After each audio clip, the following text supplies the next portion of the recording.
For stationary birds, a shutter speed between 1/80 to 1/250 is enough to freeze the bird and resolve the details in the feathers.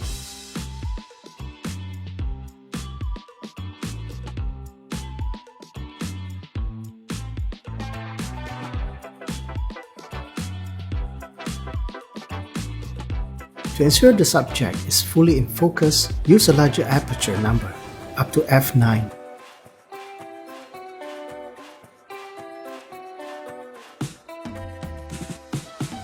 To ensure maximum detail in your photos, set a range for your auto ISO up to ISO 6400